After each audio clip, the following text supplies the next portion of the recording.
ಎಲ್ಲರಿಗೂ ನಮಸ್ಕಾರ. ನನ್ನ ಹೆಸರು doctor Swati, action for equity co-founder. ಆರೋಗ್ಯ ಹಾದಿ ಅನ್ನುವ ಪಾಡ್ಕಾಸ್ಟ್ ಸೀರೀಸ್ ಸಾರ್ವಜನಿಕ ಆರೋಗ್ಯ ಬಗ್ಗೆ ಕುರಿತು ಚರ್ಚೆ ಮಾಡೋದು, ಮತ್ತೆ ಜನರದು ಆರೋಗ್ಯ, ಅನಾರೋಗ್ಯ, ಮತ್ತೆ ಸರ್ಕಾರಿ ಆರೋಗ್ಯ ವ್ಯವಸ್ಥೆಗಳ ಬಗ್ಗೆ ಪರಿಶೀಲಿಸೋದು, ಅದ್ರ ಬಗ್ಗೆ ಜನರೊಟ್ಟಿಗೆ ಮಾತಾಡೋದು, ಅದೇ ಉದ್ದೇಶದಿಂದ ಆರೋಗ್ಯ ಹಾದಿ ಅನ್ನೋದು ಇರೋದು. ಇವತ್ತಿನ ಸಂಚಿಕೆಯಲ್ಲಿ ನೆರಳು ಬೀಡಿ ಕಾರ್ಮಿಕರ ಯೂನಿಯನ್ ಮತ್ತು ಆಕ್ಷನ್ ಫಾರ್ ಇಕ್ವಿಟಿ ವತಿಯಿಂದ ವಿಷಯ ಇರೋದೇನಪ್ಪಾ ಅಂದ್ರೆ, ಆರೋಗ್ಯ ವ್ಯವಸ್ಥೆ, ಸರ್ಕಾರಿ ಆರೋಗ್ಯ ವ್ಯವಸ್ಥೆಗಳು ಇವಾಗ ಖಾಸಗೀಕರಣ ಆಗೋ ರೀತಿನಲ್ಲಿ ಮುಂದೆ ಹೋಗ್ತಾ ಇದೆ. ಅದರಲ್ಲೂ ಈಗ ಸರ್ಕಾರಿ ಆರೋಗ್ಯ ವ್ಯವಸ್ಥೆಗಳು, ಹಾಸ್ಪಿಟಲ್ಸ್ ಆಗಿರ್ಲಿ, ಅದನ್ನ ಖಾಸಗಿ ಅವ್ರ ಕೈನಲ್ಲಿ ಕೊಡುವಂತ ಏನು ಸಮಸ್ಯೆಗಳಾಗ್ತಿದೆ ಅದ್ರ ಬಗ್ಗೆ ಚರ್ಚೆ ಮಾಡೋದಕ್ಕೆ ನಮ್ ಜೊತೆ ಜಬೀನಾ ಖಾನಂ ಮತ್ತೆ ಕರಿಬಸಪ್ಪ ಅವರಿದ್ದಾರೆ. ಒಂದು ಸಣ್ಣ ಪರಿಚಯ ಮಾಡ್ಕೊತೀರ ಜಬೀನಾ ಅವ್ರೆ? ನನ್ನ ಹೆಸರು ಜಬೀನಾ ಖಾನಂ. ನಾನು ದಾವಣಗೆರೆಯಲ್ಲಿ ಬಿಡಿ ಕಾರ್ಮಿಕ ಮಹಿಳೆಯರ ಜೊತೆ ಮತ್ತೆ ಮುಸ್ಲಿಂ ಸಮುದಾಯದ ಮಹಿಳೆಯರ ಜೊತೆ ನಾನು ಕೆಲಸ ಮಾಡ್ತಾ ಇದ್ದೀನಿ. ಬಿಡಿ ಕಾರ್ಮಿಕರ ಯೂನಿಯನ್ ಅಲ್ಲಿ ನಾನು ಪ್ರೆಸಿಡೆಂಟ್ ಆಗಿದ್ದೀನಿ. ಎಲ್ಲರಿಗೆ ನಮಸ್ಕಾರ. ಕರಿಬಸಪ್ಪ. ನಾನು ಸಹ ಬಿಡಿ ಕಾರ್ಮಿಕರ ಒಟ್ಟಿಗೆ ಕೆಲಸ ಮಾಡ್ತಾ ಇದ್ದೀನಿ. ಹಾಗೆ ಮುಸ್ಲಿಂ ಮಹಿಳೆಯರ ಹಕ್ಕುಗಳ ಕುರಿತು ಕೆಲಸ ಮಾಡ್ತೇನೆ. ಹಾಗೆ ಸಾರ್ವತ್ರಿಕ ಆರೋಗ್ಯ ಆಂದೋಲನ ಕರ್ನಾಟಕದ ರಾಜ್ಯ ಕಮಿಟಿ ಸದಸ್ಯನಾಗಿದ್ದೀನಿ, ದಾವಣಗೆರೆ. ಇತ್ತೀಚೆಗೆ ಅಕ್ಟೋಬರ್ನಲ್ಲಿ ಕರ್ನಾಟಕ ಸರ್ಕಾರ ಹೇಳಿರೋದು, ಕೆಲವು ಸರ್ಕಾರಿ ಜಿಲ್ಲಾ ಆಸ್ಪತ್ರೆಗಳನ್ನ ಖಾಸಗೀಕರಣ ಮಾಡ್ತಾರೆ ಅಂತ. ಅದ್ರ ಬಗ್ಗೆ ಕುರಿತು ನೀವು ಸಿಂಪಲ್ ಆಗಿ ಜನರಿಗೆ ಏನ್ ಮಾಡಕ್ ಹೊರಟಿದ್ದಾರೆ ಅನ್ನೋದ್ರ ಬಗ್ಗೆ ಹೇಳಕ್ಕಾಗುತ್ತಾ? 2023 ಕರ್ನಾಟಕ ವಿಧಾನಸಭಾ ಚುನಾವಣೆ ಆಗೋದಕ್ಕಿಂತ ಮುಂಚೆ ಹಿಂದಿನ ಸರ್ಕಾರ, ಬಿಜೆಪಿ ಸರ್ಕಾರ, ನೀತಿ ಆಯೋಗದ ಶಿಫಾರಸ್ ಆಧಾರವಾಗಿ ಮುಖ್ಯವಾಗಿ ಕರ್ನಾಟಕದಲ್ಲಿ 9 ಜಿಲ್ಲಾ ಆಸ್ಪತ್ರೆಗಳನ್ನ PPP ಮಾಡೆಲ್ ಮಾಡಬೇಕು, ಖಾಸಗೀಕರಣ ಮಾಡಬೇಕು ಅಂತೇಳಿ ನೀತಿ ಆಯೋಗದ ರಿಪೋರ್ಟ್ ಅನ್ನ ಮುಖ್ಯವಾಗಿ ಮುಂದಕ್ಕೆ ತಗೊಂಬಂದು ಶುರು ಮಾಡಿದ್ರು. ಅದನ್ನ ನಾವು ವಿರೋಧ ಮಾಡಿ ಪ್ರತಿಭಟನೆ ಮಾಡಿದ್ವಿ. ಮತ್ತೆ ಮಾಧ್ಯಮಗಳು ಸಹಕಾರ ಮಾಡಿದ್ದು, ಮತ್ತೆ ಎಲ್ಲಾ ಪ್ರಗತಿಪರ ಸಂಘಟನೆಗಳು, ಬೇರೆ ಬೇರೆ ಕಾರ್ಮಿಕ, ರೈತ, ದಲಿತ ಸಂಘಟನೆಗಳು ಎಲ್ಲ ಸೇರಿ ಒಟ್ಟಿಗೆ ನಾವು ಪ್ರತಿಭಟಿಸಿ ಸರ್ಕಾರಕ್ಕೆ ಮನವಿ ಕೊಟ್ಟಿದ್ವಿ. ಅವಾಗ ಈ ಖಾಸಗೀಕರಣ ಅನ್ನೋದು ಸ್ವಲ್ಪ ನಿಂತಿತ್ತು. ಆದ್ರೆ ಇವತ್ತು ಮತ್ತೆ ಕರ್ನಾಟಕದಲ್ಲಿ ಕಾಂಗ್ರೆಸ್ ಸರ್ಕಾರ ಬಂದಿದೆ. ಕಾಂಗ್ರೆಸ್ ಸರ್ಕಾರ ಬರುವಾಗ ಈ ತರ ಏನು ಗ್ಯಾರಂಟಿ ಯೋಜನೆಗಳನ್ನ ಮತ್ತೆ ಇವನ್ನೆಲ್ಲ ಮಾಡಿದ್ದು ತುಂಬಾ ಒಳ್ಳೇದು, ಅದನ್ನ ಮಾಡಿದ್ದಾರೆ. ಆದ್ರೆ ಇವತ್ತು ನಾವು ಕಾಂಗ್ರೆಸ್ ಸರ್ಕಾರ ಆಯ್ಕೆ ಆಗೋದ್ರಲ್ಲಿ ಕರ್ನಾಟಕದಲ್ಲಿ ನಾಗರಿಕ ಸಮಾಜದ ಪಾತ್ರ ದೊಡ್ಡದಿದೆ, ಸಂಘಟನೆಗಳು ಸಹ ಪಾತ್ರ ದೊಡ್ಡದಿದೆ, ರೈತ, ದಲಿತ, ಕಾರ್ಮಿಕ ಸಂಘಟನೆಗಳ ಪಾತ್ರ ಇರೋದ್ರಿಂದ ಇವರು ತುಂಬಾ ಜನಪರವಾಗಿ ಇದ್ದೇವೆ ಅನ್ಕೊಂಡಿದ್ವಿ. ಆದ್ರೆ ಇವಾಗ ಏನ್ ಅನಿಸ್ತಾ ಇದೆ ಅಂದ್ರೆ, ಮೊನ್ನೆ ಹಿಂದೂ ಪತ್ರಿಕೆಯಲ್ಲಿ ವೈದ್ಯಕೀಯ ಇಲಾಖೆ ಸಚಿವರು ಶರಣ್ ಕುಮಾರ್ ಪಾಟೀಲ್ ಅವ್ರು ಏನ್ ಹೇಳಿದ್ದಾರೆ ಅಂದ್ರೆ, ಹಿಂದೂ ಪತ್ರಿಕೆಯಲ್ಲಿ ಒಂದು ಸಂದರ್ಶನ ಕೊಟ್ಟಿದ್ದಾರೆ. ಕರ್ನಾಟಕ ರಾಜ್ಯದಲ್ಲಿ 11 ಜಿಲ್ಲೆಗಳಿಗೆ ನಾವು PPP ಮಾಡೆಲ್ ಜಿಲ್ಲಾ ಆಸ್ಪತ್ರೆಗಳನ್ನ ಮಾಡ್ತಾ ಇದ್ದೇವೆ, ಖಾಸಗಿ ಅವ್ರ ಜೊತೆಗೆ ನಾವು ಸೇರಿ ಇವನ್ನ ಅನುಷ್ಠಾನ ಮಾಡ್ತಿದ್ದೀವಿ ಅಂತ ಹೇಳ್ತಿದ್ದಾರಲ್ಲ, ಇದು ಬಹಳ ದೊಡ್ಡ ಒಂದು ಅನ್ಯಾಯ. ಮತ್ತು ಕಾರ್ಮಿಕರು, ಬಡವರು, ಮತ್ತೆ ಸರ್ಕಾರಿ ಸಾರ್ವಜನಿಕ ಆಸ್ಪತ್ರೆಗಳನ್ನ ಆಶ್ರಯಿಸ್ಕೊಂಡಿರ್ತಕ್ಕಂತ ಲಕ್ಷಾಂತರ ಜನರಿಗೆ ದ್ರೋಹ ಬಗೆದಂತ ಆಗುತ್ತೆ ಅಂತ ಹೇಳಿ ಈ ಸರ್ಕಾರಕ್ಕೆ ನಾನು ಹೇಳಕ್ ಇಚ್ಛೆ ಪಡ್ತೇನೆ. 2018 2022 ಹೇಳಿದ್ದಾಗಿದ್ದು ಆಗಿದೆ. ಮತ್ತೆ ಇವಾಗ 2024 ಮತ್ತೆ ಅವ್ರು ಬಿಜೆಪಿ ಸರ್ಕಾರದವರು 9 ಆಸ್ಪತ್ರೆ ನಾವು ಖಾಸಗೀಕರಣ ಮಾಡ್ತೀವಿ ಅಂತ ಹೇಳಿದ್ರು. ಇವರು ಕಾಂಗ್ರೆಸ್ ಸರ್ಕಾರ 11, ಇನ್ನು ಒಂದು ಎಕ್ಸ್ಟ್ರಾ 2 ಜಿಲ್ಲೆ ಅದರಲ್ಲಿ ಸೇರಿಸ್ತಾ ಇದ್ದಾರೆ. ಅದರಲ್ಲಿ ರಾಮನಗರ ಜಿಲ್ಲೆ ಮತ್ತೆ ವಿಜಯನಗರ ಜಿಲ್ಲೆ ಸೇರಿಸ್ತಾ ಇದ್ದಾರೆ. ಒಂದೇನಂತ ಅಂದ್ರೆ, ಈ ತರ PPP ಮಾಡೆಲ್ ಅಲ್ಲಿ ಸರ್ಕಾರಿ ಆಸ್ಪತ್ರೆಗಳು ಖಾಸಗಿ ವ್ಯಕ್ತಿಗಳ ಕೈಯಲ್ಲಿ ಕೊಟ್ರೆ ಯಾವ ತರ ಜನರಿಗೆ ದುಷ್ಪರಿಣಾಮ ಆಗುತ್ತೆ ಅಂತ ಹೇಳೋಕೆ, ಇವಾಗ ನಮ್ಮ ದಾವಣಗೆರೆ ಜಿಲ್ಲೆಯಲ್ಲಿ ಜಿಲ್ಲಾ ಚಿಕ್ಟೇರಿ ಆಸ್ಪತ್ರೆ ಅಂತ ಇದೆ. ಆ ಚಿಕ್ಟೇರಿ ಆಸ್ಪತ್ರೆನೂ ಕೂಡ ಈ PPP ಮಾಡೆಲ್ ಅಲ್ಲಿ ಈ ಆಸ್ಪತ್ರೆನೂ ಕೂಡ ಇನ್ಕ್ಲೂಡ್ ಮಾಡ್ತಾ ಇದ್ದಾರೆ. ಒಂದೇನಂತಂದ್ರೆ, ಈ ಆಸ್ಪತ್ರೆಗೆ 60-70 ವರ್ಷದ ಇತಿಹಾಸ ಇರುವಂತ ಆಸ್ಪತ್ರೆ ಜಿಲ್ಲಾ ಚಿಕ್ಟೇರಿ ಆಸ್ಪತ್ರೆ. ಅಂದ್ರೆ ಈ ಆಸ್ಪತ್ರೆ ಬಗ್ಗೆ ಹೇಳ್ಬೇಕು ಅಂತಂದ್ರೆ ಚಿಟ್ಟೇರಿ ಮುರುಗಪ್ಪ ಅನ್ನುವಂತ ಒಬ್ಬ ವ್ಯಕ್ತಿ ಅವ್ರ ಏನ್ ಮಾಡ್ತಾರಂತಂದ್ರೆ ಅವ್ರ ಮಗುವಿನ ಆರೋಗ್ಯ ಸರಿ ಇರಲ್ಲ ಅಂತ ಹೇಳಿ ಇಲ್ಲಿಂದ ಅವರು ಮಿರಜಿಗ್ ಕರ್ಕೊಂಡು ಹೋಗ್ತಾರೆ ಹಾಸ್ಪಿಟ್ಲಿಗೆ, ಏನು ಗಂಟ್ಲು ಸಮಸ್ಯೆ ಏನೋ ಆಗಿದೆ ಅಂತ ಹೇಳಿ. ಅಲ್ಲಿ ಹೋಗಿ ಆಸ್ಪತ್ರೆಗೆ ತೋರ್ಸಾದ್ಮೇಲೆ ಡಾಕ್ಟರ್ ಫೀಸ್ ಕೊಡಕ್ ಹೋದಾಗ ಡಾಕ್ಟರ್ ಅವರಿಗೆ ಒಂದೇ ಒಂದ್ ಮಾತು ಹೇಳ್ತಾರೆ, ಏನಂತೇಳಿ, ನೀವು ಅಂತೂ ದುಡ್ಡು ಇದ್ದಂತವರು, ನೀವು ಅಲ್ಲಿಂದ ಇಲ್ಲಿಗೆ ಬಂದು ನಿಮ್ಮ ಮಗುವಿನ ಆರೋಗ್ಯಕ್ಕೆ ನೀವು ಚಿಕಿತ್ಸೆ ಕೊಟ್ಟಿದ್ದೀರಾ, ನಿಮ್ಮ ಊರಲ್ಲಿ ಇರುವಂತ 100 ಜನ ಬಡವರಿದ್ದಾರೆ, ಅವ್ರಿಗೋಸ್ಕರ ನೀವ್ ಯಾಕೆ ಒಂದು ಆಸ್ಪತ್ರೆ ತೆರಿಬಾರ್ದು, ಅವರಿಗೋಸ್ಕರ ಯಾಕೆ ನೀವು ಸಹಾಯ ಮಾಡಬಾರ್ದು ಅಂತ ಹೇಳಿದಾಗ ಅವರು ಆ ಟೈಮಲ್ಲೇ ದಾವಣಗೆರೆಯಲ್ಲಿ 29 ಎಕರೆ ಭೂಮಿ ಮತ್ತೆ ಆ ಟೈಮಲ್ಲಿ ಅವರು 1.5 ಲಕ್ಷ ಸರ್ಕಾರಕ್ಕೆ ಕೊಟ್ಟಿರುವಂತಹ ಆಸ್ಪತ್ರೆ, ಇವತ್ತು ಈ ಆಸ್ಪತ್ರೆನೂ ಕೂಡ ಅವರು PPP ಮಾಡೆಲ್ ಅಲ್ಲಿ ತರಕ್ ಹೊರಟಿದ್ದಾರೆ. ಅದು ಒಂದ್ ಕಡೆ ಇಲ್ಲಿರುವಂತ ಜನರಿಗೆ ಮೋಸ ಮಾಡೋದು, ಮತ್ತೆ ಇನ್ನೊಂದೇನಂತಂದ್ರೆ ಅವರು ಚಿಟ್ಟೇರಿ ಮುರುಗಪ್ಪ ಮತ್ತೆ ಅವ್ರ ಕುಟುಂಬಕ್ಕೂ ಕೂಡ ಮೋಸ ಮಾಡ್ತಾ ಇದೆ ಅಂತ ಹೇಳ್ಬಹುದು. ಯಾಕಂತಂದ್ರೆ ಇವಾಗ ದಾವಣಗೆರೆಯಲ್ಲಿ ಇರುವಂತ ಈ ಚಿಟ್ಟೇರಿ ಆಸ್ಪತ್ರೆಯಲ್ಲಿ ಬರೇ ದಾವಣಗೆರೆ ಜಿಲ್ಲೆಯ ಜನ ಅಷ್ಟೇ ಅಲ್ಲ, ಇಲ್ಲಿರುವಂತ ಸುತ್ತಮುತ್ತ ಒಂದ್ 4-5 ಜಿಲ್ಲೆಯಿಂದ ಜನ ಇಲ್ಲಿ ಆಸ್ಪತ್ರೆಗೆ ಬಂದು ಚಿಕಿತ್ಸೆ ಪಡಿತಾರೆ.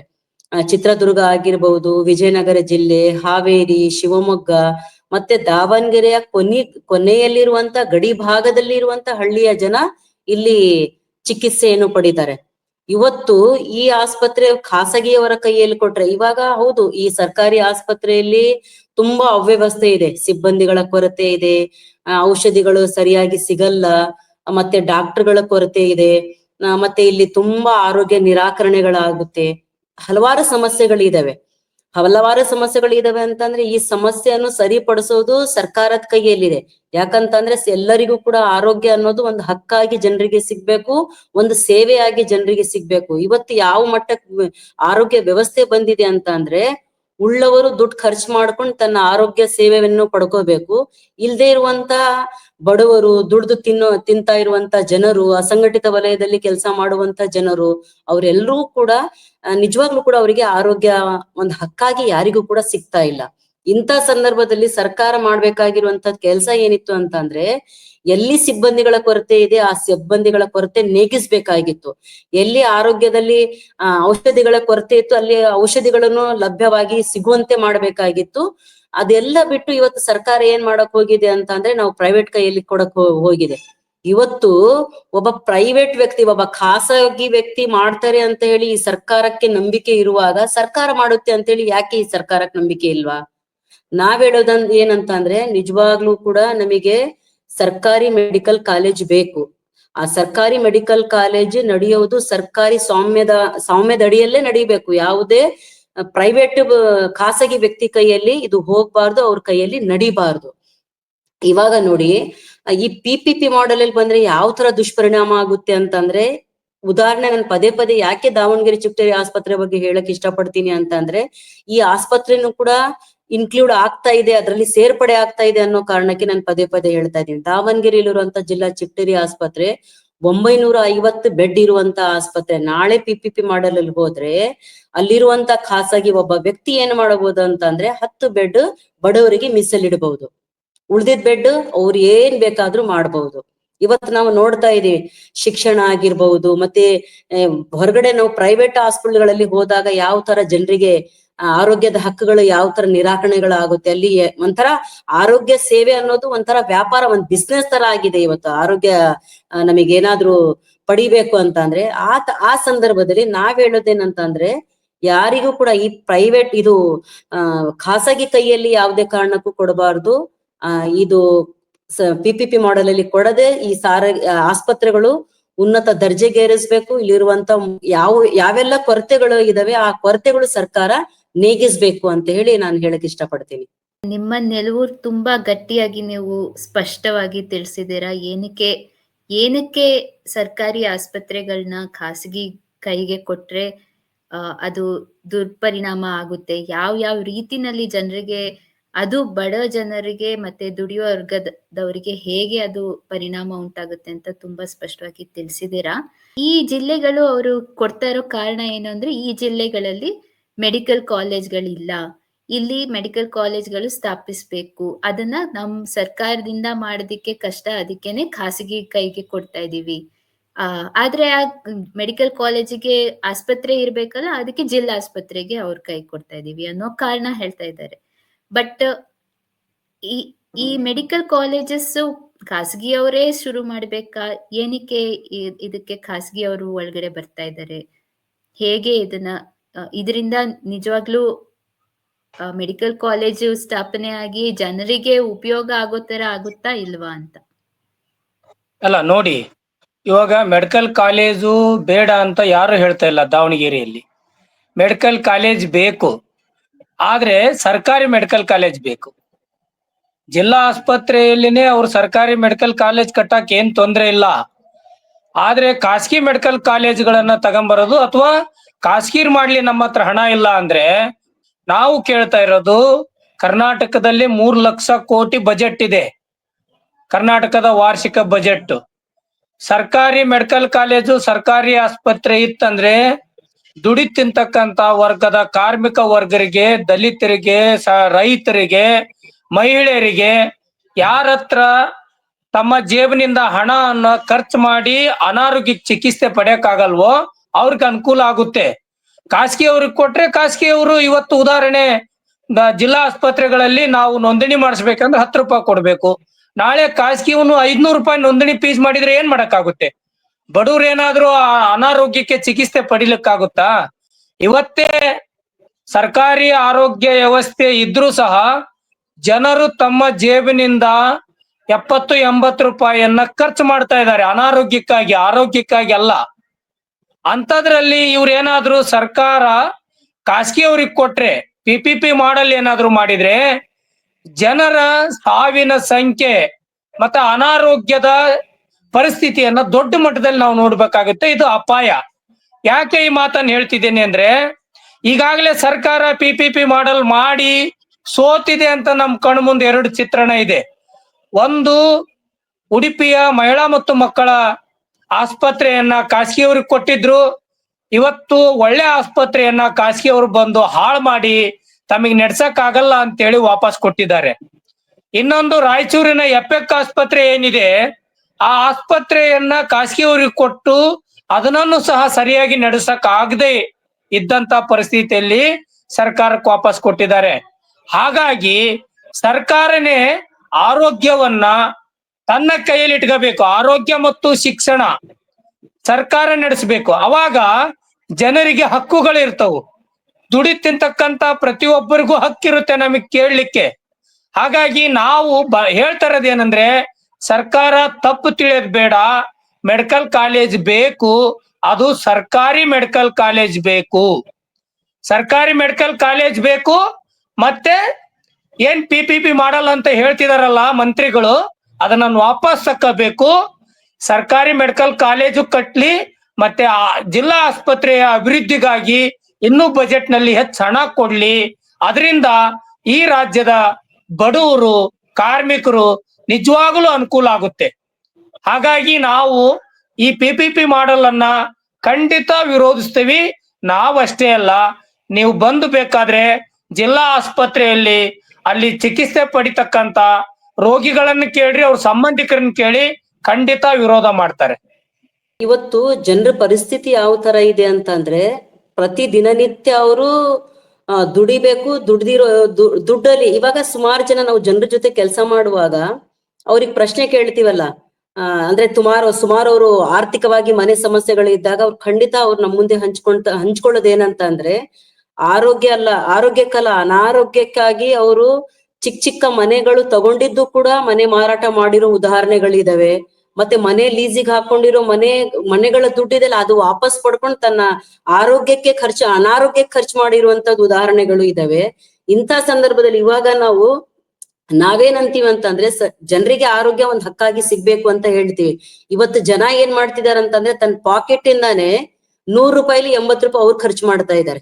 ಇವತ್ತು ಅವ್ರು ಸರ್ಕಾರಿ ವ್ಯವಸ್ಥೆಯಲ್ಲೂ ಹೋದ್ರು ಕೂಡ ಅವ್ರಿಗೆ ಏನಾಗ್ತಿದೆ ಅಂತಂದ್ರೆ, ಅಲ್ಲಿ ಸ್ವಲ್ಪ ಮಟ್ಟಿಗಾದ್ರೂ ಜನ ಹೇಳ್ತಾರೆ ನಮ್ಮ ಮುಂದೆ, ನೋಡಿ ನಾವು ಯಾವುದೇ ಸರ್ಕಾರಿ ಆಸ್ಪತ್ರೆಗಳಿಗೆ ಹೋದ್ರೆ ಒಂದು ಭಯ ಇಲ್ದಂಗೆ ನಾವು ಆಸ್ಪತ್ರೆಗೆ ಹೋಗ್ಬೇಕು, ನನಗೆ ಇಲ್ಲಿ ಉಚಿತ ಸೇವೆಗಳು ಸಿಗುತ್ತೆ ಅಂತೇಳಿ.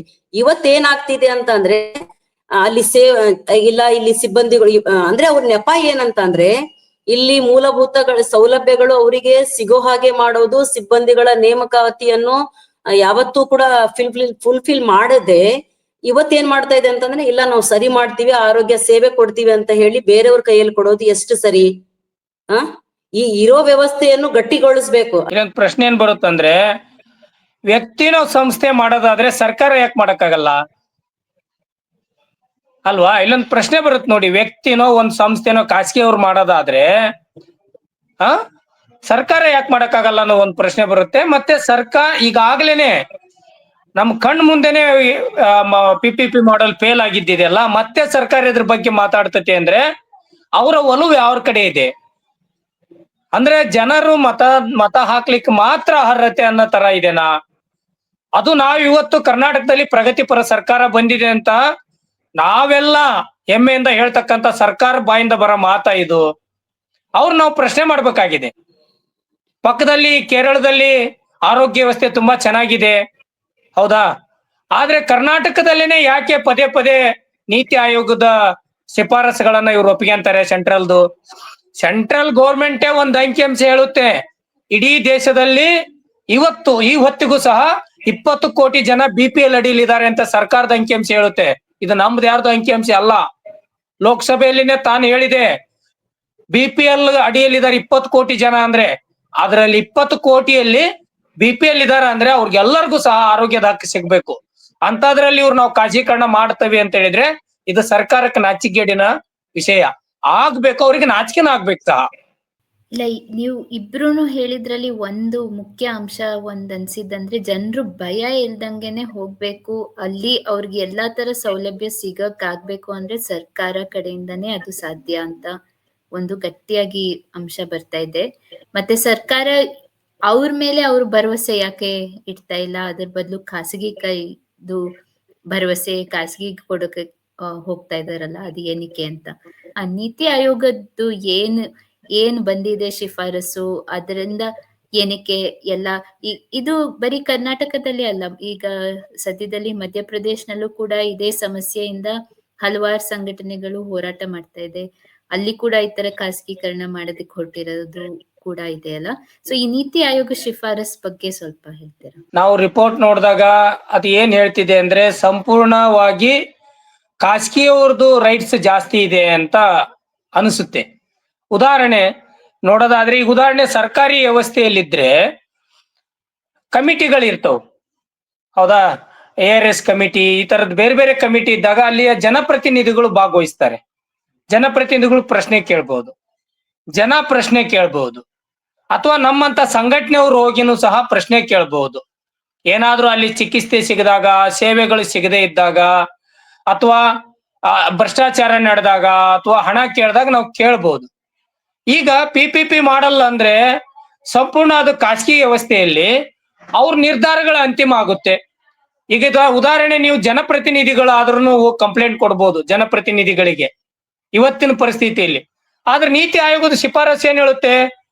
ಪವರ್ ಜಾಸ್ತಿ ಬಂದು ಖಾಸಗಿಯವ್ರಿಗಿದೆ, ರೇಟ್ ಫಿಕ್ಸ್ ಮಾಡೋದು ಖಾಸಗಿಯವ್ರಿಗಿದೆ, ಹೌದ್ರೆ? ಆಮೇಲೆ ಏನು ಅಂದ್ರೆ, ಅವರು ಯಾವ ಸಂದರ್ಭಗಳಲ್ಲಿ ಅಂದ್ರೆ ವಿಶೇಷ ಸಂದರ್ಭಗಳಲ್ಲಿ, ಕೊರೋನಾ ಈ ತರದ್ದು ಎಲ್ಲ ಬಂದಾಗ ಅವರು ಅವಾಗ ಕೆಲವು ಬೆಡ್ಗಳನ್ನು ಕೊಡಬಹುದು, ಅಥವಾ 100ರಲ್ಲಿ 25% ಬೆಡ್ಗಳನ್ನ ಬಡವ್ರಿಗಾಗಿ ತೆಗೆದಿಡ್ಬಹುದು.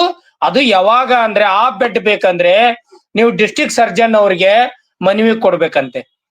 ಸರಿ, ತುರ್ತು ಪರಿಸ್ಥಿತಿಯಲ್ಲಿ ನಾವು ಹೋಗಿ ಡಿಸ್ಟ್ರಿಕ್ಟ್ ಸರ್ಜನ್ ಅವ್ರನ್ನ ಹುಡುಕ್ಯಂದು, ಬಡವರು, ನಾನು ಹೇಳ್ತಾ ಇರೋದು ನಾವು ಅಂದ್ರೆ ಬಡವರು, ಕಾರ್ಮಿಕರು, ಇವನು ಓದು ಬರದೇ ಇರ್ತಕ್ಕಂಥವ್ರು, ಸ್ಲಮ್ ಅಲ್ಲಿ ವಾಸ ಮಾಡ್ತಕ್ಕಂಥವ್ರು, ಗ್ರಾಮೀಣ ಪ್ರದೇಶದಿಂದ ಬಂದಂತ ಕೃಷಿ ಕೂಲಿ ಕಾರ್ಮಿಕರು, ಒಂಟಿ ಮಹಿಳೆಯರು, ವಿಧವೆ ಮಹಿಳೆಯರು, ಓದು ಬರದೇ ಇರ್ತಕ್ಕಂಥ ಮಹಿಳೆಯರು ಅಥವಾ ಪುರುಷರು, ಸಣ್ಣ ರೈತರು, ಇಂಥವ್ರು ಬಂದ್ಬಿಟ್ಟು DS ಅವ್ರನ್ನ ಕಂಡು ಅವ್ರಿಗೊಂದು ಲೆಟರ್ ಕೊಟ್ಟು ಆ ಬೆಡ್ ಅನ್ನು ಪಡೆಯಕ್ ಆಗುತ್ತಾ? ತಮಾಷೆ ಅನ್ಸುತ್ತಲ್ವಾ?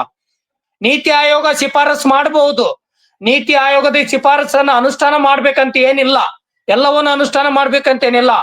ಜನರ, ಬಡವರ ಹಿತಾಸಕ್ತಿಯನ್ನ ಬಲಿ ಕೊಟ್ಟು ನಾವು ನೀತಿ ಆಯೋಗದ ಶಿಫಾರಸನ್ನ ಅನುಷ್ಠಾನ ಮಾಡ್ಬೇಕಂತ ಏನಿಲ್ಲ. ನೀತಿ ಆಯೋಗದ ದುರ್ನೀತಿ ಏನಿದೆ ಅಲ್ಲ, ಖಂಡಿತ ನಾವು ಇದಕ್ಕೆ ಖಂಡಿಸ್ತೀವಿ, ಧಿಕ್ಕರಿಸ್ತೀವಿ. ಯಾಕಂತಂದ್ರೆ ಈ ನೀತಿ ಆಯೋಗ ಕೆಲವೊಂದು ಇವಾಗ ಅದರಲ್ಲಿ ಇನ್ನೊಂದು ಅಂಶ ಆಡ್ ಆಗಿರುತ್ತೆ. ಏನಂತ ಹೇಳಿ, ಇವಾಗ ಇರುವಂತ ಸಿಬ್ಬಂದಿಗಳು ಯಾರೆಲ್ಲ ಸರ್ಕಾರದಿಂದ ನೇಮಿಸಲ್ಪಟ್ಟಿದಾರಲ್ಲ, ಅವರು ಕೂಡ ತನ್ನ ಕೆಲಸವನ್ನು ರಿಸೈನ್ ಮಾಡಿಕೊಂಡು ಆ PPP ಮಾಡೆಲ್ ಅಲ್ಲಿ ಆಗಿರುವಂತಹ ಆ ವ್ಯವಸ್ಥೆಗೂ ಕೂಡ ಅವ್ರು ಹೋಗಬಹುದು ಅಂತಾನು ಕೂಡ ಹೇಳುತ್ತೆ.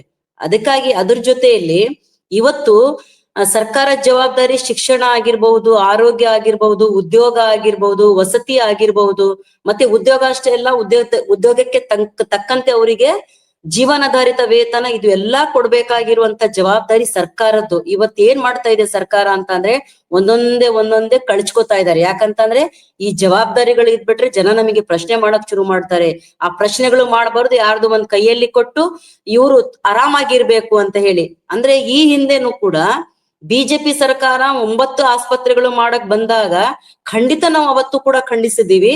ಏನಂತ ಹೇಳಿ, ಇವರು ಯಾವಾಗ ಇದನ್ನು PPP ಮಾಡಲಿ ತರ್ತೀವಿ ಅಂತ ಹೇಳಿದಾಗ ನಾವು ಸುಮಾರು ಪ್ರತಿರೋಧಗಳು ಬಂದಾಗ ಅದೇ ಟೈಮಲ್ಲಿ ಸೆಕೆಂಡ್ ಎಲೆಕ್ಷನ್, ಅಸೆಂಬ್ಲಿ ಎಲೆಕ್ಷನ್ ಬಂತು. ಅಸೆಂಬ್ಲಿ ಎಲೆಕ್ಷನ್ ಗೆದ್ದ ತಕ್ಷಣನೇ ಇಲ್ಲಿರುವಂತ ಆರೋಗ್ಯ ಮಂತ್ರಿಗಳು ಹೇಳಿದ್ದೇನಂತಂದ್ರೆ, ನಾವು ಯಾವುದೇ ಆಸ್ಪತ್ರೆಗಳು ನಾವು ಖಾಸಗಿ ವ್ಯವಸ್ಥೆಗೆ ತಗೊಂಬರಲ್ಲ ಅಂತ ಹೇಳಿದ್ರು. ಆದ್ರೆ ಇವತ್ ಮಾಡ್ತಾ ಇರೋದೇನವ್ರು ಜನರ ನಂಬಿಕೆಗೆ ದ್ರೋಹ ಮಾಡ್ತಾ ಇರುವಂತ ಕೆಲಸಗಳು ಮಾಡ್ತಾ ಇದೆಯಲ್ಲ ಈ ಸರ್ಕಾರಗಳು.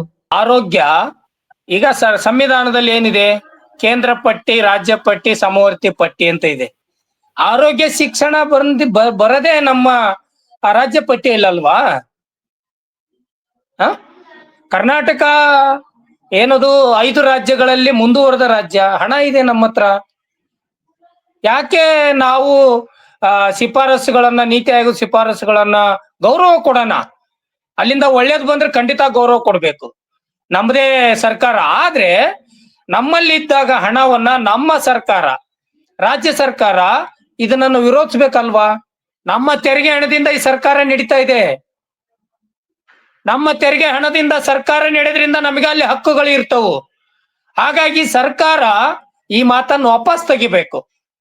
ನಮಗೆ ಮೆಡಿಕಲ್ ಕಾಲೇಜ್ ಖಂಡಿತ ಬೇಕು, ದಾವಣಗೆರೆಗೆ ಬೇಕು. ಎಲ್ಲೆಲ್ಲಿ ನೀವು 11 ಜಿಲ್ಲೆ ಹೇಳಿದಿರೋ, ಮತ್ತೆ ಡಾಕ್ಟರ್ ಸ್ವಾತಿ ಅವ್ರು ಹೇಳ್ದಂಗೆ ಮಧ್ಯಪ್ರದೇಶ ಇರ್ಬೋದು, ಬೇರೆ ಬೇರೆ ರಾಜ್ಯದಲ್ಲಿ ಏನ್ ಇವ್ರು ಮಾಡಕ್ ಹೋಗ್ತಿದಾರೋ ಅಲ್ಲೆಲ್ಲ ಸರ್ಕಾರಿ ಮೆಡಿಕಲ್ ಕಾಲೇಜ್ ಖಂಡಿತ ಬೇಕು. ಹಾಗಂತ ಖಾಸಗಿ ಅವ್ರ ಕಾಲೇಜ್ ಬೇಕಾಗಿಲ್ಲ, ಸರ್ಕಾರಿ ಮೆಡಿಕಲ್ ಕಾಲೇಜ್ ಬೇಕು, ಸರ್ಕಾರಿ ಆಸ್ಪತ್ರೆ ಉಳಿಬೇಕು. ಸರ್ಕಾರಕ್ಕೆ ಸಾಧ್ಯತೆ ಇದೆ, ಸರ್ಕಾರಕ್ಕೆ ಒಂದು ರಾಜಕೀಯ ಇಚ್ಛಾಶಕ್ತಿ ಇರಬೇಕು.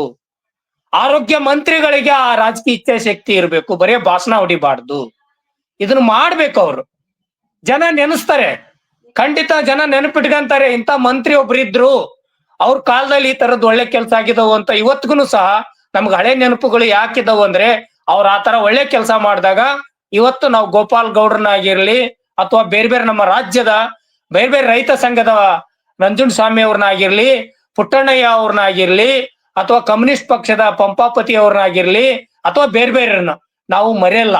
ಯಾಕೆ ಮರೆಯಲ್ಲ ಅಂದ್ರೆ, ಅವರು ವಿಧಾನಸಭೆಗೆ ಹೋದಾಗ ಜನರ ಪರವಾಗಿ, ಬಡವರ ಪರವಾಗಿ ಅವರು ಯೋಚನೆಯನ್ನ ಮಾಡ್ತಿದ್ರು, ಅಂತ ನೀತಿಗಳನ್ನ ಜಾರಿ ಮಾಡ್ತಾ ಇದ್ರು. ಇದರಲ್ಲಿ ಇನ್ನೊಂದು ನೀವು ಹೇಳಿದ್ದು, ಜಬೀನಾ ಅವರು ಕೂಡ ಹೇಳಿದ್ದು, ಹೇಗೆ ಇದು ಖಾಸಗಿ ಅವ್ರ ಕೈಗೆ ಹೋದ್ರೆ ಸರ್ಕಾರಿ ಆಸ್ಪತ್ರೆನಲ್ಲಿ ಕೆಲವು ಬೆಡ್ಗಳನ್ನ ಮಾತ್ರ ಇಟ್ಟಿರ್ತಾರೆ, ಅದು ಫ್ರೀ ಆಗಿ. ಅದು ಆಕ್ಚುಲಿ ನೀತಿ ಆಯೋಗದ್ದು ಏನು ಗೈಡಿಂಗ್ ಪ್ರಿನ್ಸಿಪಲ್ಸ್, ಒಂದು ಕನ್ಸೆಷನ್ ಡಾಕ್ಯುಮೆಂಟ್ ಅಂತ ಕೂಡ ಇರೋದ್ರಲ್ಲೂ ಕೂಡ ಹೇಳಿದ್ದಾರೆ. ಪ್ರತಿಯೊಂದು ಜಿಲ್ಲಾ ಆಸ್ಪತ್ರೆನಲ್ಲೂ ಈಗ ಖಾಸಗಿಗೆ ಕೊಟ್ರೆ 300 ಬೆಡ್ ಮಾತ್ರ ಫ್ರೀ ಅನ್ನೋ ಪಟ್ಟಿನಲ್ಲಿ ಹಾಕೋದು. ಉಳ್ದಿದ್ದು ಏನು ಬೆಡ್ಗಳಿರುತ್ತೆ ಅದರಲ್ಲಿ ಬರೀ 20% ಮಾತ್ರ ಫ್ರೀ ಆಗಿ ಮಾಡೋದು. ಇನ್ನ ಉಳ್ದಿದ್ದು 80%, 300ಕ್ಕಿಂತ ಜಾಸ್ತಿ ಬೆಡ್ಗಳಿದ್ರೆ ಅದೆಲ್ಲನೂ ಪೇಡ್ ಬೆಡ್ ಆಗಿ ಮಾಡೋ ರೀತಿನೇ ಬರ್ತಿದ್ದಾರೆ. ಅದನ್ನು ಆ ಫ್ರೀ ಆಗಿ ತಗೋಬೇಕು ಅಂದ್ರೆ ಒಂದೊಂದು ಜಿಲ್ಲೆನಲ್ಲೂ ಒಂದೊಂದು ರಾಜ್ಯದಲ್ಲೂ ಬೇರೆ ಬೇರೆ ಪ್ರೊಸೀಜರ್ಗಳಾಗಿ ಮಾಡ್ತಾ ಹೋಗ್ತಾರೆ ಅನ್ಸುತ್ತೆ. ಇದರಲ್ಲಿ ಹಾಕಿರೋದು ಪ್ರತಿಯೊಂದು ಆಸ್ಪತ್ರೆನಲ್ಲೂ ಒಂದು ಅಥಾರಿಟಿ ಲೆಟರ್, ಫ್ರೀ ಅಂತ ಕೊಡೋ ಅಂತ ಲೆಟರ್ ಬರ್ಬೇಕು ಅಂತೆಲ್ಲ ಬೇರೆ ಬರ್ದಿದ್ದಾರೆ. ನೀವು ಹೇಳ್ದಂಗೆ ಜಿಲ್ಲೆನಲ್ಲೂ ಆತರ ಬೇರೆ ಬೇರೆ ಕ್ರಮಗಳು ತಗೊಳ್ ಬರುವಂತ ಸಾಧ್ಯತೆಗಳಿರ್ತದೆ. ಈ ತರ ಸಮಸ್ಯೆಗಳಾಗ್ತಾ ಇರ್ಬೇಕಾದ್ರೆ ನೀವು ಜನರ ಜೊತೆ ಮಾತಾಡಿದೀರಾ ಅಂತ ಹೇಳಿದ್ರಿ. ಜನರದು ಪ್ರತಿಕ್ರಿಯೆ ಯಾವ ತರ ಬರ್ತಾ ಇದೆ ಅಂತ ಹೇಳ್ಬೋದಾ? ಇದನ್ನ ಅರ್ಥ ಮಾಡ್ಕೊಂಡಾಗ ಅವ್ರಿಗೆ ಏನ್ ಅನ್ಸುತ್ತೆ, ಇದರಿಂದ ಸಮಸ್ಯೆ ಹೆಂಗೆ? ಅಂದ್ರೆ ಇವಾಗ ಜನರಿಗೆ ಸರ್ಕಾರಿ ವ್ಯವಸ್ಥೆ ಎಷ್ಟು ಅನುಕೂಲ ಆಗಿದೆ ಅಂತ ಹೇಳಿ ನಾವು ಜನರ ಜೊತೆ ಚರ್ಚೆ ಮಾಡಿದಾಗ ಅವ್ರು ತುಂಬಾ ಸ್ಪಷ್ಟವಾಗಿ ನಮ್ಮ ಹತ್ರ ಹೇಳಿರೋದೇನಂತ ಅಂದ್ರೆ, ಯಾವುದೇ ನಾನು ಖಾಸಗಿ ಕ್ಲಿನಿಕ್ಗೆ ಹೋಗ್ತೀನಿ ಅಂತ ಅಂದ್ರೆ ಏನಿಲ್ಲ ಅಂದ್ರೂ ಕೂಡ ಒಂದ್ 500 ರೂಪಾಯಿ ನಾನು ಖರ್ಚು ಮಾಡ್ಬೇಕು. ಅದೇ ನಾನು ಸರ್ಕಾರಿ ವ್ಯವಸ್ಥೆಯಲ್ಲಿ ಹೋದ್ರೆ ನಾನು ಉಚಿತವಾಗಿ ಎಲ್ಲ ಉಚಿತ ಔಷಧಿ ಎಲ್ಲವೂ ಕೂಡ ನಾನು ಇಲ್ಲಿ 500 ರೂಪಾಯಿ ಖರ್ಚು ಮಾಡ್ತೀನಿ, ಅಲ್ಲಿ ಏನು ಕೂಡ ನಾನು ಖರ್ಚು ಮಾಡಂಗಿಲ್ಲ ಅಂತಂದ್ರೆ ಆ ದುಡ್ಡು ನಾನು ಮನೆಗೆ ಬೇರೆ ಕೆಲ್ಸಕ್ಕೆ ನಾನು ಬಳಸ್ಕೋಬಹುದು ಆ ದುಡ್ಡು. ಈ ವ್ಯವಸ್ಥೆ ಸರ್ಕಾರಿ ವ್ಯವಸ್ಥೆ ಇರೋದ್ರಿಂದ ನನಗೆ BP ಮಾತ್ರೆ ಉಚಿತವಾಗಿ ಸಿಗುತ್ತೆ, ಶುಗರ್ ಮಾತ್ರೆ ಉಚಿತವಾಗಿ ಸಿಗುತ್ತೆ. ಈ ವ್ಯವಸ್ಥೆ ಪ್ರೈವೇಟ್ ಅವ್ರ ಕೈಯಲ್ಲಿ ಹೋದ್ರೆ ಖಂಡಿತ ನಮ್ಮಂತ ದುಡ್ಕೊಂಡು ತಿನ್ನೋರು ಬದುಕಕ್ ಅಸಾಧ್ಯ ಅಂತ ಹೇಳಿ ಕೂಡ ಅವರಿಂದ ಅಭಿಪ್ರಾಯ ಬಂದಿದೆ ಜನರಿಂದ. और गरीबों को बहुत तकलीफ होती।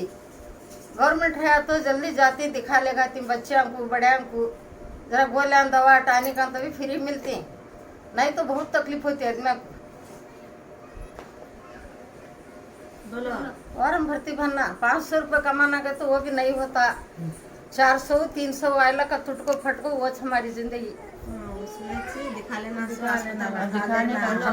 का तुम्हें कांजा दिखा लेना पर्यट को डालने से गवर्नमेंट को फ्री जाकर दिखा लेना बेहतर। मीडिया वाला की तोड़ फाड़ को देता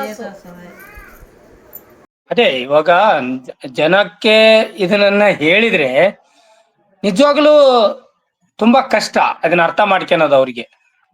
ಯಾಕಂದ್ರೆ ನಿಮಗೂ ಗೊತ್ತಿದೆ, ಎಲ್ಲಾ ಜಿಲ್ಲಾ ಆಸ್ಪತ್ರೆಗಳಿಗೂ ಸಾವಿರಾರು ಜನ ಬಡವರು ಸೋಮವಾರ, ಮಂಗಳವಾರ, ಬುಧವಾರ ನೀವು 3-4 ದಿನ ನೀವು ಬಂದು ಜಿಲ್ಲಾ ಆಸ್ಪತ್ರೆಗಳು ಮತ್ತೆ ಪ್ರಾಥಮಿಕ ಆರೋಗ್ಯ ಕೇಂದ್ರಗಳು, ಮಹಿಳಾ ಮತ್ತು ಮಕ್ಕಳ ಆಸ್ಪತ್ರೆಗಳು, ಏನೇನ್ ಸರ್ಕಾರಿ ಸಾರ್ವಜನಿಕ ಆಸ್ಪತ್ರೆಗಳು ಬಂದ್ ನೋಡಿ ಸಾವಿರಾರು ಜನ ಚಿಕಿತ್ಸೆ ಪಡೆಯಕ ಬಂದಿರ್ತಾರೆ.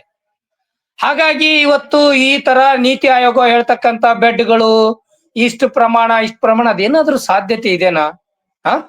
ನಾವು ಹೋಗ್ಬಿಟ್ಟು ತುರ್ತು ಚಿಕಿತ್ಸೆಗೊಂದು ಬೆಡ್ ಕೊಡಿ ಅಂತ ಕೇಳಕ್ಕಾಗುತ್ತಾ? ಅದು ಅಷ್ಟೊತ್ತಿಗೆ ಈ ಪೇಷಂಟ್ ಏನಾಗುತ್ತೆ? ತುರ್ತು ಪರಿಸ್ಥಿತಿಯಲ್ಲಿ ಆಗಿರ್ಲಿ ಅಥವಾ ಇದೆಲ್ಲ ಹುಚ್ಚಾಟ ಅಂತ ನನಗಂತೂ ಅನ್ಸುತ್ತೆ. ಹೌದಾ? ಸರ್ಕಾರದ ಒಂದು ಹುಚ್ಚಾಟ ಇದು.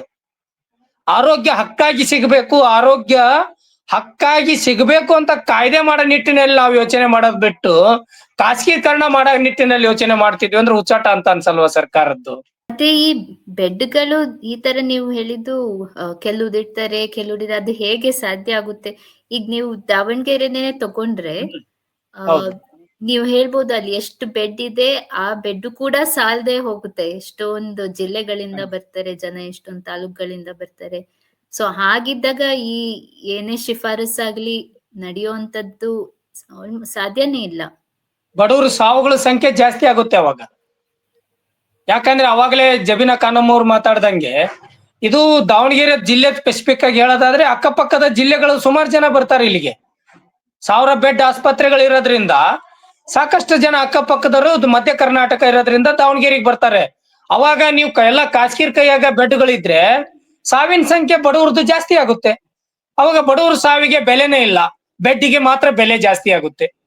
ಇವತ್ತಿಗೂ ಸಹ ನಮ್ ಬಜೆಟ್ ಅಲ್ಲಿ ಎಷ್ಟು ಹಣ ತೆಗೆದಿಡ್ತಾರೆ ಇವ್ರು? GDP ಅಲ್ಲಿ 0.09 1% ಹಣ ತೆಗೆದಿಡ್ತಾರೆ ಆರೋಗ್ಯಕ್ಕಾಗಿ ಅಲ್ವಾ? 5-6% ಆದ್ರೂ ಹಣ ತೆಗೆದಿಡ್ಬೇಕಲ್ವಾ? ಅವಾಗ ಆರೋಗ್ಯ ವ್ಯವಸ್ಥೆಯನ್ನು ಇನ್ನು ಬಲಗೊಳಿಸಬಹುದು. ಯಾಕಂದ್ರೆ ಇವತ್ತಿಗೂ ಸಹ ಅನಾರೋಗ್ಯಕ್ಕಾಗಿ ಸಾಕಷ್ಟು ಜನ ಸಾಲ ಮಾಡಿರ್ತಕ್ಕಂಥ ಕೇಸ್ ಸ್ಟಡಿಗಳು ನಮ್ಮ ಹತ್ರ ಇದಾವು. ಒಂದು ಹೆರಿಗೆಗೆ ಬಂದ್ರೆ, ಒಂದು ಮಗಳು ಹೆರಿಗೆಗೆ ಬಂದ್ರೆ ಇವತ್ತು 40-50 ಸಾವಿರ ನಾರ್ಮಲ್ ಡೆಲಿವರಿಗೆ ಖರ್ಚು ಮಾಡ್ಬೇಕಾಗಿದೆ. ಇನ್ನು ಅದು ಖಾಸಗಿಗೆ ಹೋದ್ರೆ ₹1,00,000, 50,000ಕ್ಕಿಂತ ಹೆಚ್ಚಾಗಿದ್ ಕೇಸ್ ಸ್ಟಡಿ ನಮ್ಮ ಹತ್ರ ಇದಾವು. ಹಾಗಾದ್ರೆ ಆ ಜನರ ಹತ್ರ ಏನಿದೆ ಹಣ, ಆಸ್ತಿ ಏನಿದೆ, ಅವ್ರ ಹತ್ರ ಅವತ್ತಿನ ದುಡಿಮೆಯನ್ನ ಅವತ್ತೇ ಮಾಡ್ಬೇಕಾದಂತ ಪರಿಸ್ಥಿತಿಯಲ್ಲಿ ಜನ ಇದ್ದಾರೆ. 1 ಮಗಳು 2 ಮಗಳು ಹೆರಿಗೆಗೆ ಬಂದ್ರೆ ಸಾಲಗಾರರಾಗ್ತಿದ್ದಾರೆ. ಆ ಸಾಲ ತೀರ್ಸಕ್ಕೆ SHGಗಳಲ್ಲಿ ಸಾಲ, ಮೈಕ್ರೋ ಫೈನಾನ್ಸ್ ಗಳಲ್ಲಿ ಸಾಲ, ಒಂದ್ ಸಾಲ ತೀರ್ಸಕ್ ಹೋಗಿ 3 ಕಡೆ ಸಾಲ.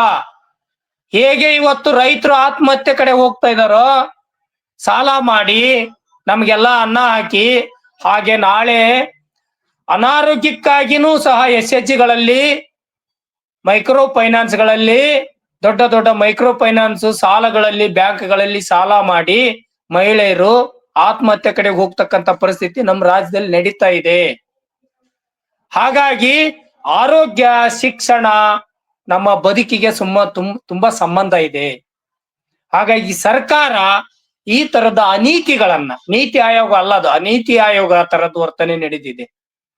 ಆ ಅನೀತಿ ಆಯೋಗದ ನೀತಿಗಳನ್ನ ಧಿಕ್ಕರಿಸಬೇಕು. ಕರ್ನಾಟಕದಲ್ಲಿ ಒಂದು ಆರೋಗ್ಯದ ಹಕ್ಕಿಗಾಗಿ ಏನ್ ರಾಜಸ್ಥಾನದಲ್ಲಿ ಕಾಯ್ದೆಯನ್ನ ತಗೊಂಬಂದ್ರೋ ಆ ನಿಟ್ಟಿನಲ್ಲಿ ನಮ್ಮ ಆರೋಗ್ಯ ಸಚಿವರು ಸಹ ಅದ್ರ ಬಗ್ಗೆ ಯೋಚನೆ ಮಾಡ್ಬೇಕು.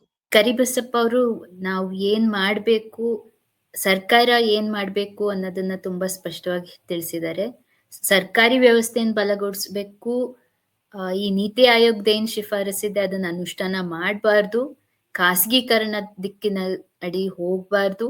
ಸರ್ಕಾರಿ ಆಸ್ಪತ್ರೆಗಳಿರುವಂತ ಸಮಸ್ಯೆಗಳೇ ಇರ್ಲಿ, ಬಟ್ ಆ ಸಮಸ್ಯೆಗಳನ್ನ ಬಗೆಹರಿಸಿ ಬಲಗೊಳಿಸ್ಬೇಕು ಹೊರತು ಖಾಸಗಿ ಅವ್ರ ಕೈ ಕೊಟ್ಟು ಇನ್ನೂ ನಮ್ಮ ಜನರಿಗೆ ಸಮಸ್ಯೆ ಆಗೋ ತರ ಆಗ್ಬಾರ್ದು ಅನ್ನೋದನ್ನ ಹೇಳಿದ್ದೀರಾ. ಮತ್ತೆ ಜಬೀನ್ ಅವರೇ, ನೀವು ಜನರಿಗೆ ಏನ್ ಹೇಳಕ್ ಇಷ್ಟಪಡ್ತೀರಾ ಈ ಸಮಸ್ಯೆ ಕುರಿತು?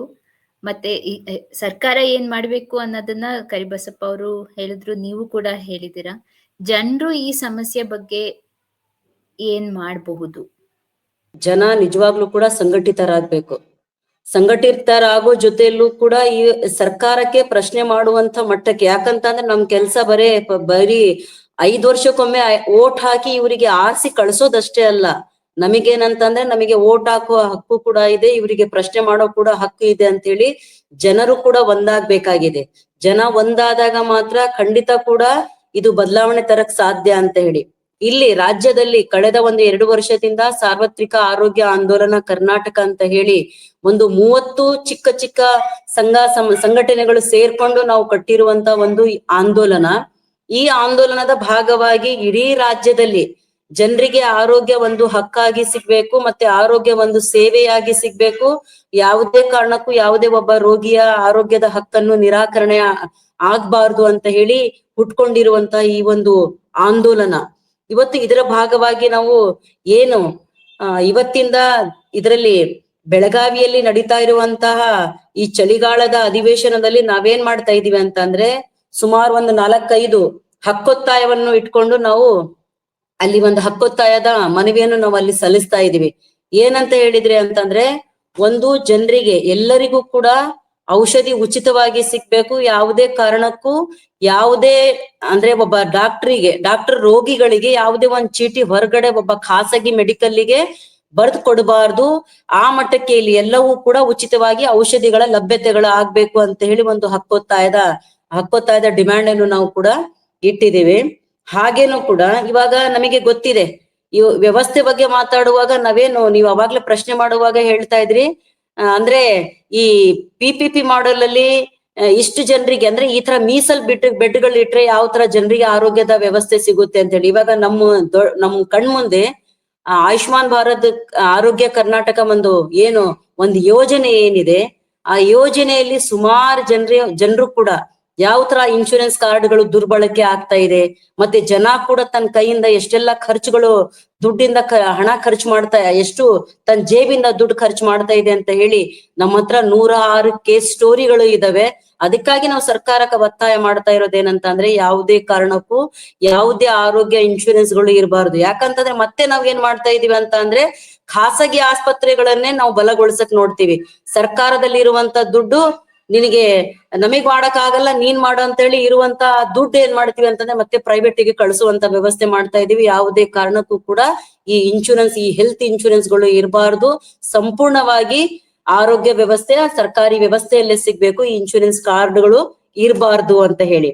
ಹಾಗೇನೆ ಇವಾಗ ಏನಾಗ್ತಾ ಇದೆ ಅಂತಂದ್ರೆ, ನಾವು ಆರೋಗ್ಯದ ವಿಷಯಗಳು ಬಂದಾಗ ನಾವು ಮೇಲ್ಮಟ್ಟದಲ್ಲಿರುವಂತ ಜಿಲ್ಲಾ ಆಸ್ಪತ್ರೆ ಮತ್ತೆ ರಾಜ್ಯ ಆಸ್ಪತ್ರೆ ಅದು ನೋಡೋ ಬದಲಾಗಿ ನಾವು ಸ್ಥಳೀಯವಾಗಿರುವಂತಹ ನಗರ ಆರೋಗ್ಯ ಕೇಂದ್ರ ಆಗಿರ್ಬೋದು, ಪ್ರಾಥಮಿಕ ಆರೋಗ್ಯ ಕೇಂದ್ರಗಳಾಗಿರ್ಬಹುದು, ಅಲ್ಲಿರುವಂತಹ ಸಬ್ ಸೆಂಟರ್ಗಳಾಗಿರ್ಬಹುದು, ಸಮುದಾಯ ಆರೋಗ್ಯ ಕೇಂದ್ರಗಳಾಗಿರ್ಬೋದು, ಇದು ಬಲಗೊಳಿಸ್ಬೇಕಾಗಿದೆ.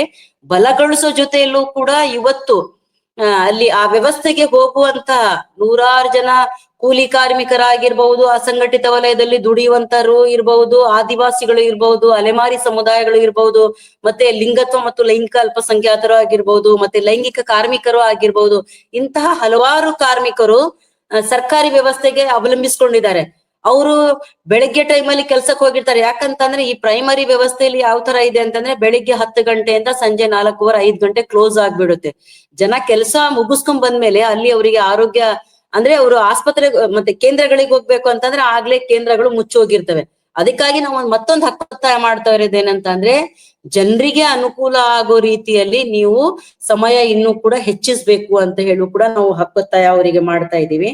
ಹಾಗೇನೆ ಸುಮಾರು ಆಸ್ಪತ್ರೆಗಳಲ್ಲಿ ಮತ್ತೆ ಸುಮಾರು ಆರೋಗ್ಯ ಕೇಂದ್ರಗಳಲ್ಲಿ ಸಿಬ್ಬಂದಿಗಳ ಕೊರತೆ. ಇವಾಗ ಪ್ರಸೂತಿ ಕೇಂದ್ರ ಅಂತ ಇರುತ್ತೆ, ಅಲ್ಲಿ ಪ್ರಸೂತಿ ತಜ್ಞರು ಇರಲ್ಲ, ಅಲ್ಲಿ MBBS ಡಾಕ್ಟರ್ ಕೆಲಸ ನಿರ್ವಹಿಸ್ಬೇಕು. ಅಂದ್ರೆ ಯಾವುದೇ ಹೆಣ್ಮಕ್ಳ ಸಮಸ್ಯೆಗಳು ಬಂದಾಗ ಅವರಿಗೆ ಒಬ್ಬ ತಜ್ಞ ವೈದ್ಯರಿಲ್ಲ ಅಂತ ಅಂದ್ರೆ, ಒಬ್ಬ ಗೈನಕಾಲಜಿಸ್ಟ್ ಇಲ್ಲ ಅಂತ ಅಂದ್ರೆ ಖಂಡಿತ ಆ ಸಮಸ್ಯೆಗಳು ಯಾವ ತರ ಸರಿಪಡಿಸಕ್ ಸಾಧ್ಯ. ಅದಕ್ಕಾಗಿ ಯಾವೆಲ್ಲ ಖಾಲಿ ಹುದ್ದೆಗಳಿಗಿದಾವೆ ಆದಷ್ಟು ಬೇಗ ಸರ್ಕಾರ ಈ ಖಾಲಿ ಹುದ್ದೆಗಳನ್ನು ತುಂಬಿಸ್ಬೇಕಾಗಿದೆ ಅಂತ ಹೇಳಿ ನಾವೆಲ್ಲರೂ ಕೂಡ ಈ ಅಧಿವೇಶನದಲ್ಲಿ ಎಲ್ಲಾ ಸಂಘಟನೆಯವರು ಕೂಡ ಸೇರ್ಕೊಂಡು ನಾವು ಹಕ್ಕೊತ್ತಾಯವನ್ನು ಅಲ್ಲಿ ಮಂಡಿಸ್ತಾ ಇದೀವಿ. ಮತ್ತೆ ಜನನೂ ಕೂಡ ಈ ವಿಷಯವನ್ನು ನಾವು ಜನರ ಮಧ್ಯೆನೂ ಕೂಡ ಚರ್ಚೆ ಮಾಡಿದಾಗ ಖಂಡಿತ ಇದು ತುಂಬಾ ಅತ್ಯವಶ್ಯಕ ಆಗುತ್ತೆ. ಯಾಕಂತಂದ್ರೆ ಇವತ್ತು ಆರೋಗ್ಯ ವ್ಯವಸ್ಥೆ ನಿಜವಾಗ್ಲೂ ಕೂಡ ಸಂಪೂರ್ಣವಾಗಿ ನಾವು ಹೇಳ್ಬಹುದು, ಇವಾಗ ಔಷಧಿಗಳು ತುಂಬಾ ಉಚಿತವಾಗಿ ನಮಗೆ ಎಲ್ಲರೂ ಸಿಗ್ಬೇಕು ಅಂತ ಹೇಳಿ. ಬಟ್ ಇವ್ರು ಕೂಡ ಹೇಳ್ಬೋದು, ಅಂದ್ರೆ ಬೇರೆ ಕಡೆ ಬೇರೆ ರಾಜ್ಯದಲ್ಲಿ ಹಲವಾರು ಮಾಡೆಲ್ಗಳಿದಾವೆ. ನಮ್ಮ ಹತ್ರ ಕೇರಳ ಆಗಿರ್ಬಹುದು, ರಾಜಸ್ಥಾನ ಆಗಿರ್ಬಹುದು, ತಮಿಳ್ನಾಡು ಆಗಿರ್ಬಹುದು. ಯಾಕೆ ಇವ್ರು ಅವ್ರ ಜೊತೆ ಮಾತುಕತೆ ಆಡ್ಕೊಂಡು ಅವ್ರ ಜೊತೆ ಅಲ್ಲಿರುವಂತ ಆ ಮಾಡೆಲ್ಗಳು ನೋಡ್ಕೊಂಡು ಯಾಕೆ ಇಲ್ಲೂ ಕೂಡ ಜಾರಿ ಯಾಕೆ ಮಾಡಬಾರ್ದು ಅಲ್ವಾ? ನಾವು ಜನರು ಚಿಕ್ಕ ಹಳ್ಳಿಯಲ್ಲೂ ಮತ್ತೆ ಸ್ಲಮ್ ಅಲ್ಲಿ ವಾಸ ಮಾಡ್ತಿರುವಂತ ಜನರ ಜೊತೆ ಇದನ್ನು ಕೂಡ ನಾವು ಚರ್ಚೆ ಮಾಡ್ಕೊಂಡಿದೀವಿ. ಚರ್ಚೆ ಮಾಡಿದಾಗ ಖಂಡಿತ ಜನ ಹೇಳಿದ್ದಾರೆ ಈ ತರ ವ್ಯವಸ್ಥೆಗಳು ನಮಗ್ ಬೇಕೇ ಬೇಕು ಅಂತ ಹೇಳಿ ಕೂಡ ಜನರ ಕೂಡ ಇದು ಒತ್ತಾಯ ಕೂಡ. ಚಳಿಗಾಲದ ಅಧಿವೇಶನದಲ್ಲಿ ಏನೇನೆಲ್ಲ ಹಕ್ಕೊತ್ತಾಯ ಇದೆ ಅಂತ ಕೂಡ ತಿಳಿಸಿದ್ದೀರಾ. ಕಡೆದಾಗಿ ನೀವು ಜನರಿಗೆ ಏನಾದ್ರು ಹೇಳಕ್ಕೆ ಇಷ್ಟಪಡ್ತೀರಾ? ಜನರಿಗೆ ಏನ್ ಹೇಳೋದು ಅಂದ್ರೆ ಇದನ್ನ ಅರ್ಥ ಮಾಡ್ಕೊಳ್ಳಿ. PPP ಮಾಡೆಲ್ ಅನ್ನ ಸರಳವಾಗಿ ಅರ್ಥ ಮಾಡ್ಕೋಬೇಕು. ಇದ್ರ ಹಿಂದಿನ ಹುನ್ನಾರ ಏನು ಅಂತ ತಿಳ್ಕೋಬೇಕು. ಜನಪ್ರತಿನಿಧಿಗಳ ಮೂಲಕ ಮನವಿ ಕೊಟ್ಟು ಅವ್ರಿಗೂ ಸಹ ಒಂದ್ ಎಚ್ಚರಿಕೆ ಕೊಡ್ಬೇಕು. ಅದು ಜನರಿಂದ ಮಾತ್ರ ಸಾಧ್ಯ. ಯಾಕಂದ್ರೆ 5 ವರ್ಷಕ್ಕೊಂದ್ಸಲ ಆದ್ರೂ ಜನರ ಹತ್ರ ಬರ್ಲೇಬೇಕಲ್ವಾ? ಜನ ಅವತ್ತು ಇದನ್ನ ಪ್ರಶ್ನೆ ಕೇಳ್ಬೇಕು ಸ್ಲಮ್ಗಳಲ್ಲಿ, ಗ್ರಾಮೀಣ ಭಾಗದಲ್ಲಿ. ಹಾಗಾಗಿ ಜನ ಇದ್ರ ಬಗ್ಗೆ ಚರ್ಚೆ ಮಾಡಕ್ ಶುರು ಮಾಡ್ಬೇಕು. ನಾವು ಸಹ ಸಂಘಟನೆರೆಲ್ಲ ಸೇರಿ ಜನರೊಟ್ಟಿಗೆ ಈ PPP ಮಾಡಲ್ಲ ಅಂದ್ರೆ ಏನು ಅನ್ನೋದನ್ನ ವಿಸ್ತಾರವಾಗಿ ಕರಪತ್ರದ ಮೂಲಕ, ಚಿಕ್ಕ ಬುಕ್ಗಳ ಮೂಲಕ ಅಥವಾ ಮಾತನಾಡೋದ್ರ ಮೂಲಕ ಸರಳವಾಗಿ ಪ್ರಾಮಾಣಿಕವಾಗಿ ವಿಚಾರವನ್ನ ಹಂಚಿಕೆ ಮಾಡೋದ್ರ ಮೂಲಕ ಜನರಲ್ಲಿ ಅರಿವು ಮತ್ತು ಜಾಗೃತಿಯನ್ನ ಮೂಡಿಸೋದ್ರ ಮೂಲಕ ಸರ್ಕಾರಕ್ಕೆ ಇದ್ರ ಬಗ್ಗೆ ಎಚ್ಚರಿಕೆ ಕೊಡ್ತಕ್ಕಂತ ಸಂಘಟನೆಯನ್ನ ಕಟ್ಟಬೇಕು ಅಂತ ಸಹ ಖಂಡಿತ ಅನ್ಸುತ್ತೆ. ಕಾನೂನಾತ್ಮಕವಾಗಿ ಪ್ರಜಾಸತ್ತಾತ್ಮಕವಾಗಿ ನಾವು ಈ ನಿಟ್ಟಿನಲ್ಲಿ ಯೋಚನೆ ಮಾಡ್ಬೇಕು. ಜನ ಹೋರಾಟಕ್ಕೆ ಖಂಡಿತ ಒಂದು ಶಕ್ತಿ ಇದೆ. ಯಾಕಂತಂದ್ರೆ ಸುಮಾರು ಹೋರಾಟಗಳು ನಮ್ಮ ಕಣ್ಮುಂದೆ ಇದೆ. ಇವತ್ತು ನಾವು ಅಂತಾರಾಷ್ಟ್ರೀಯ ಮಹಿಳಾ ದಿನಾಚರಣೆನೂ ಆಚರಣೆ ಮಾಡ್ತೀವಿ ಅಂತಂದ್ರೆ ಅದ್ರ ಹಿಂದೆ ಇರುವಂತದ್ದು ಅಲ್ಲೂ ಹೋರಾಟ ಕೂಡ. ಮತ್ತೆ ನಮ್ಮ ಕಣ್ಮುಂದೆ ಇರುವಂತ ಈ ರೈತರ 2 ವರ್ಷ ನಿರಂತರವಾಗಿ ಸತತವಾಗಿ ಮಾಡಿರುವಂತ ಹೋರಾಟನೂ ಕೂಡ ನಮ್ಮ ಮುಂದೆ ಮಾದರಿ ಹೋರಾಟಗಳು. ನಾವು ಜನ ಕೂಡ ಸಂಘಟಿತರಾಗಿ, ಕರಿಬಸಪ್ಪ ಅವರು ಹೇಳ್ದಂಗೆ ನಾವು ಸಂಘಟಿತರಾಗಿ ಇಲ್ಲಿರುವಂತ ಜನಪ್ರತಿನಿಧಿಗಳಿಗೆ ನಾವು ಖಂಡಿತ ಅವರಿಗೆ ಸವಾಲ್ ಒಡ್ಡಿಲ್ಲ, ಅವರಿಗೆ ಪ್ರಶ್ನೆ ಮಾಡಿಲ್ಲ, ಅವ್ರ ಜವಾಬ್ದಾರಿ ನಾವು ಕೇಳುವ ಹಾಗೆ ನಾವು ಮಾಡಿಲ್ಲ ಅಂತಂದ್ರೆ ಖಂಡಿತ ಈ ಬದಲಾವಣೆಗಳು ಆಗಕ್ಕೆ ಸಾಧ್ಯ ಇಲ್ಲ. ಖಂಡಿತ ಜನರಿಗೆ ನಾವು ಆತರ ರೆಡಿ ಮಾಡ್ಬೇಕಾಗಿದೆ. ಯಾಕಂತಂದ್ರೆ ಜನರಿಗೆ ಆಗುವಂತ ಮೋಸಗಳು ಇವತ್ತು ದಿನನಿತ್ಯ ಎಲ್ಲರೂ ಕೂಡ ದುಡ್ದು ತಿನ್ನುವಂತ ಜನ ಯಾರು ಕೂಡ ದಿನನಿತ್ಯ ಎದ್ದು ಪತ್ರಿಕೆ ನೋಡಲ್ಲ. ಬಟ್ ಅವ್ರಿಗೆ ಗೊತ್ತಿಲ್ಲ ಅಂತಂದ್ರೆ ನಿಜವಾಗ್ಲೂ ಕೂಡ ಅವರಿಗೆ ಒಂದು ಜಾಗೃತಿ ಮೂಡಿಸುವಂತ ಕೆಲಸಗಳು ಕೂಡ ನಾವು ಮಾಡ್ಬೇಕಾಗಿದೆ. ಮಾಡೋ ಜೊತೆಯಲ್ಲೂ ಕೂಡ ಪ್ರತಿಯೊಬ್ರು ಕೂಡ ಅವರಿಗೆ ಪ್ರಶ್ನೆ ಮಾಡೋ ನಿಟ್ಟಿನಲ್ಲೂ ಕೂಡ ಅವರಿಗೆ ನಾವು ತಯಾರುಗೊಳಿಸ್ಬೇಕಾಗಿದೆ. ಅವ್ರು ತಯಾರು ಕೂಡ ಆಗ್ಬೇಕಾಗಿದೆ. ಚಿಕ್ಕ ಸಂಘಟನೆಗಳು ಒಂದ್ ದೊಡ್ಡ ಆಂದೋಲನ ಆದ್ರೆ ಖಂಡಿತ ಬದಲಾವಣೆಗಳು ಸಾಧ್ಯ. ಸರ್ಕಾರಗಳಿಗೆ ನಾವು ಎಚ್ಚರಗೊಳಿಸಕ್ಕೂ ಸಾಧ್ಯ, ಅವರಿಗೆ ನಾವು ಪ್ರಶ್ನೆ ಮಾಡಕ್ಕೂ ಸಾಧ್ಯ, ಈ ಬದಲಾವಣೆಗಳು ತರಕ್ಕೂ ಸಾಧ್ಯ ಅಂತ ನಾನು ಹೇಳಕ್ ಇಷ್ಟಪಡ್ತೀನಿ. ನೀವು ಸಮಯ ಕೊಟ್ಟು ಈಗ ಆಗ್ತಿರುವಂತ ಸಮಸ್ಯೆ ಅಂದ್ರೆ ಖಾಸಗೀಕರಣಕ್ಕೆ ಹೋಗ್ತಿರುವಂತ ಸಮಸ್ಯೆ ಬಗ್ಗೆ ನಮ್ಮ ಸರ್ಕಾರಿ ವ್ಯವಸ್ಥೆ ಏನ್ ಮಾಡ್ಬೇಕು ಅಂತ ಕುರಿತು ತುಂಬಾ ಸ್ಪಷ್ಟವಾಗಿ ತಿಳಿಸ್ಕೊಟ್ಟಿದ್ದೀರಾ. ಇದನ್ನ ಕರ್ನಾಟಕ ಸರ್ಕಾರದವರು, ಶಾಸಕರು ಎಲ್ಲರೂ ಕೂಡ ಈ ನಿಟ್ಟಿನಲ್ಲಿ ಹೋಗ್ಬೇಕು ಹೊರತು ಖಾಸಗೀಕರಣ ತರ ಹೋಗ್ಬಾರ್ದು. ಸರ್ಕಾರಿ ವ್ಯವಸ್ಥೆನ ಬಲಗೊಳಿಸ್ಬೇಕು. ಕರ್ನಾಟಕದಲ್ಲಿ ಆರೋಗ್ಯ ಹಕ್ಕು ಕಾಯ್ದೆ ಅನ್ನೋದು ಬರ್ಬೇಕು. ಜನರಿಗೆ ಖರ್ಚಾಗದೇ ಇರೋ ರೀತಿನಲ್ಲಿ ಸರಿಯಾಗಿ ಸೌಲಭ್ಯಗಳು ಸಿಗುವಂತದ್ದು ಆಗ್ಬೇಕು ಅಂತ ಈ ಸಂಚಿಕೆಯನ್ನು ಮುಗಿಸೋಣ. ಇದೇ ರೀತಿ ಹಲವಾರು ವಿಷಯಗಳ ಬಗ್ಗೆ ನಾವು ಆರೋಗ್ಯ ಹಾದಿನಲ್ಲಿ ಮುಂದಿನ ಸಂಚಿಕೆಗಳಲ್ಲಿ ಚರ್ಚೆ ಮಾಡೋಣ. ಧನ್ಯವಾದಗಳು.